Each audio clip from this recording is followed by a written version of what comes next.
can't expect yourself to be perfect. No, absolutely not. If you're craving a piece of chocolate, Absolutely. eat a piece of chocolate rather than eating all around it. And Absolutely. I'm a firm believer in living 80-20. You know, 80% of the time, eat really, really well and eat really healthy, and 20% of the time, you know, eat what you want, enjoy yourself. I'm not saying go out and eat a whole plate of fried food, but, you know, eat something that you enjoy, and really enjoy it though. Savor it. Sit down in front of your plate and look at it and fabulously enjoy it, instead of standing over the counter and shoving it in, or watching TV, or on your computer, because you really aren't enjoying your food then, are you? You're just kind of eating and doing something else, right? And just, what's your opinion about oils? Since me and you, I use coconut oil most often. What is, and I'm going to pronounce this wrong, exfoliator pressed olive oil? It's just the way the olives are processed.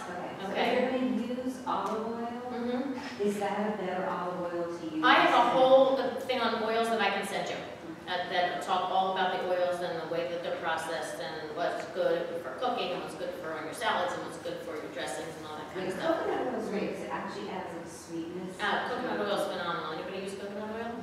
Good. Coconut oil is really good. So I'll click with that and take it off the spoon and then rub it on my hands. Like your hands are, yeah, and there. Yeah, the oil pulling, yeah. Yeah, it releases the toxins in your body. And like I said, you're toxic. Is that you do that with oil or like the whole one that comes up?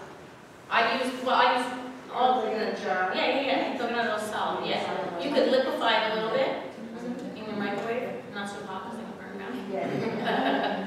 But yeah, you're toxic. Everybody's body is toxic from foods you eat, from the air you breathe, from the chemicals, and you know certain foods don't agree with you. Just they don't. You know, it was one of those again aha moments. I took my kids to Mexico, and my daughter loves frozen yogurt. She loves frozen yogurt and cheese and dairy and all that kind of stuff. And we were in Mexico, and I said, just skip that, skip the dairy, the milk. I wasn't sure about anything. And we came home and she was fine, she felt great. And she went out to frozen yogurt with her girlfriend and she was doubled over in pain. And so I said, okay, stay off that again for a week and see what happens. And she ate some cheese on pizza and again, doubled over in pain. I said, you know what, that's your aha moment, you can't eat dairy. So I switched her to a dairy-free and she feels great. So she eats vegan cheese or the nutritional yeast. So I had to find other ways to get her to eat, but everybody's like, oh my God, I'm not eating dairy and I'm not getting calcium. You get tons of calcium from spinach, from your kale, from all your fruits and vegetables, so you don't need to worry about that. Yes? So what did you do when you stopped doing those 100 calorie things that we all love? What did you replace it with? Okay, so versus like a bag of carrots and cucumbers or whatever. Like you incorporate that in my house. So Triscuits, I have a lot of different snacks that I make. So Triscuits, you can make yourself flackers. They're crackers made out of flaxseed. And again, sign up and I'll send you all kinds of information and recipes and stuff like that. So that's one. On the go, Marigone crackers. Have you guys ever heard of those? Okay, great brand. If you read the ingredients, Marigone crackers is the name of the brand. Marigone crackers. Whole Foods, I think I've seen them too in like Giant and the healthy aisle. I did see it actually like in that gluten-free section. But if you read the ingredients, my huge motto is if you can't read it, don't eat it, okay? So a lot of the packaged foods, you can't really read what's in it.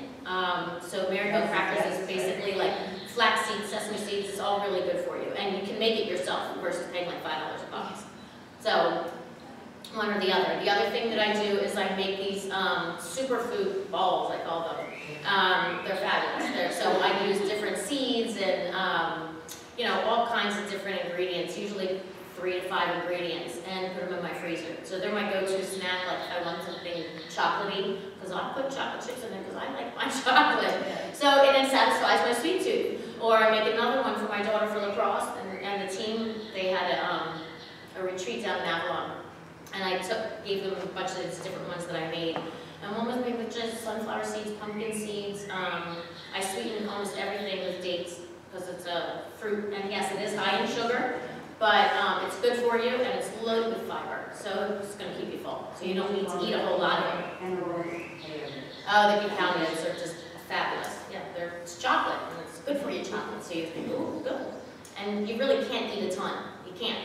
You just can eat a little bit and you're satisfied. So snacks, the superfood balls. I do like the celery with either peanut butter or hummus. Another trick that I do you guys like salsa? Okay, so I'll cut up my vegetables and I'll have my salsa, and your celery's kind of like salty almost. So it takes on like a salty flavor, so you feel like you're eating your chips and it's crunchy, you get your crunch, and I'll sometimes put a little hummus in there. And you mix the hummus, because hummus is good for you fats, the chickpeas, it's the oil, and it's good for you fat, but eating too much of anything is not good for you. So I'll mix that in with the salsa. So that's a really good snack. What else do I snack on? Nuts. A lot of nuts. You know, I snack on nuts, but not too many again. I make a trail mix. So I'll put in coconut, sunflower seeds, sesame seeds, some dried blueberries. And again, I can send you those recipes. Apple peanut butter. Oh, I make a cookie dough dip that is delicious. Made from chickpeas and tastes like cookie dough. And that's really, really good. I sent that today for some extra protein, because it's loaded with protein and it tastes sweet, so it satisfies your sweet tooth.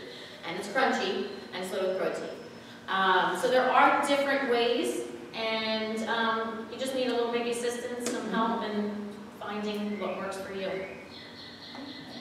You're welcome. Any other questions? Okay, thank you guys so much for coming. So come on up and I'll